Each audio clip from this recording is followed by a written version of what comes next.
Welcome back guys. Let us discuss 7th question of exercise 9.2.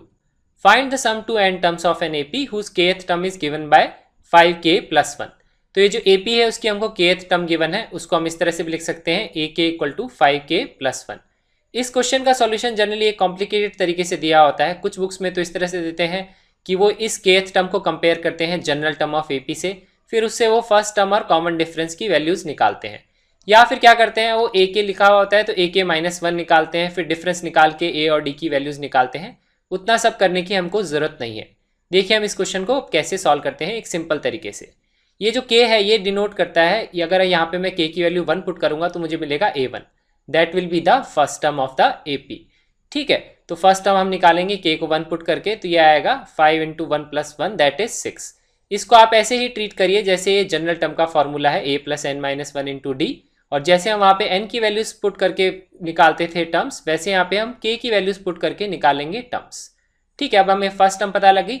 अब अगर मैं k की वैल्यू 2 पुट करता हूँ तो मुझे मिलेगी सेकंड टर्म. वो क्या आएगी 5 multiplied by 2 plus 1 that is 11. इस तरह से हम k की वैल्यूज कुछ भी पुट करके कोई भी टर्म निकाल सकते हैं. अगर k की वैल्यू 10 पुट करेंगे तो हमें मिलेगी 10th टर्म.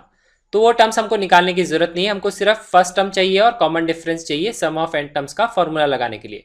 तो कॉमन डिफरेंस मैं निकालूंगा इन दोनों टर्म्स का difference that is second term minus first term. तो अगर कॉमन डिफरेंस को मैं लिखता हूँ d, तो आएगा a2 माइनस a1, वो वैल्यू आ जाएगी 5.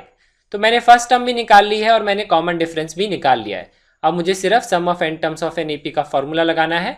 सम of n terms of N AP whose first term is a and common difference is d is given by n by 2 2a plus n minus 1 into d.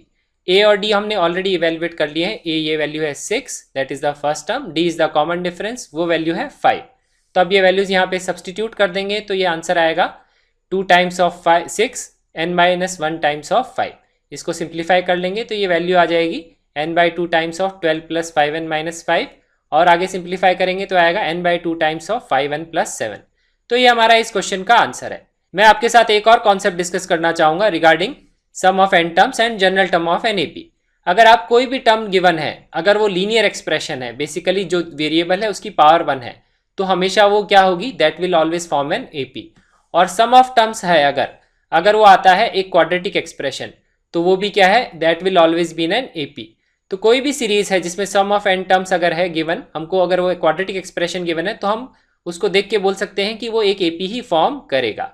तो ये एक important observation है, ये आप ध्यान रखिएगा. Thank you so much for watching this video and have a nice day.